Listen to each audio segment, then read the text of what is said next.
Bon les filles, je viens d'arriver à l'hôtel que j'ai réservé il y a 10 minutes parce que j'ai passé une journée vraiment genre j'ai vraiment cru que j'étais dans une série, vraiment genre c'était irréel mais je devais en fait rentrer en France. Comme vous le savez, euh, j'ai eu un mandat d'arrêt.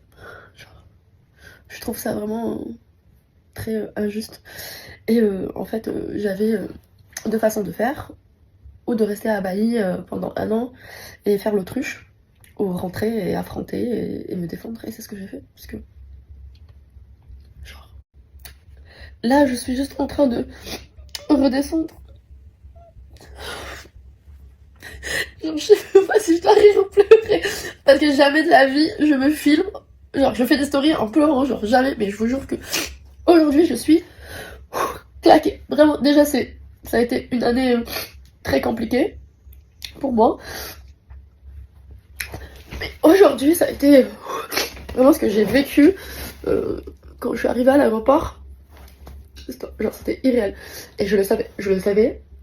Et, et en fait, moi, j'affronte les choses. Je déteste faire l'autruche ou. Non, en fait, j'ai un mandat d'arrêt, je rentre. Et même si j'ai des possibilités d'être arrêtée, chose. En fait, ça a été le cas. Et je le savais. Hein. C'est juste que, voilà. Pour moi, il n'y a pas d'autre façon de faire les choses. Et du coup, je suis arrivée en France et il y avait, les policiers qui m'attendaient. Je vous jure, j'essaie de réaliser en fait. Et il y avait Vincent et Marois avec les enfants. Et moi. Du coup, on a voyagé ensemble et sincèrement, on a passé vraiment un voyage très agréable. J'ai aussi beaucoup parlé avec Marois. Et du coup, je leur ai dit, écoutez, prenez les enfants et vous, vous passez et moi je passe la dernière.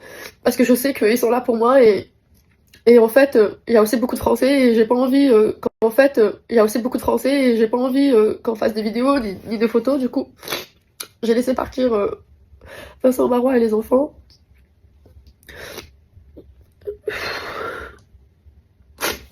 Oh putain. Bon, c'est la première et la dernière fois que vous allez me voir pleurer. Ça, je vous le dis, parce que moi, me filmant comme ça, c'est pas possible. Juste, j'essaye de vous montrer que genre, ce qu'ils m'ont fait là, c'est vraiment injuste. Vraiment. J'arrive pas. Mais bon, j'ai passé quand même toute la journée en cellule, etc. Bon, l'avocate est venue au courant et ensuite j'ai pu faire le jugement. Et heureusement, genre, le, le, le jugement va être avancé. Du coup, au lieu d'attendre un an, ça va être dans quelques semaines. Le mandat d'arrêt, bien évidemment, il va être annulé le jour du jugement. C'est juste que maintenant, voilà, je dois rester en France. J'ai pas le droit de sortir d'ici. Et jusqu'au 24 jours. Et, et du coup, ensuite, je pourrais rentrer au Maroc et partir en Espagne, etc. avec mes enfants. Ça, c'est la bonne nouvelle. La mauvaise, c'est juste que je peux pas quitter la France avant le 24 mai. Pardon, juin. Et j'avais quand même quelques petits projets professionnels. Mais en fait, ce qui m'a. C'est le processus de cette journée qui a été pour moi très marquante. Mais je vous dis, les filles, je suis pas du genre à, à me plaindre ou à éviter les choses. Moi, je savais que j'avais un mandat d'arrêt. Je suis quand même venue et je me suis dit, écoute, on va m'écouter. Je vais m'affronter au juge, je vais me défendre. J'ai le droit de me défendre. Je pourrais très bien rester à Bali, vivre ma vie, sortir et vivre la vida loca pendant un an. Et je me suis dit, mais pas du tout, moi je suis pas du tout comme ça en fait. Je prends les risques qu'il faut, mais moi je vais me défendre et voilà. Du coup, je suis claquée, je suis claquée, je suis fatiguée. Plus important, mes enfants vont très bien.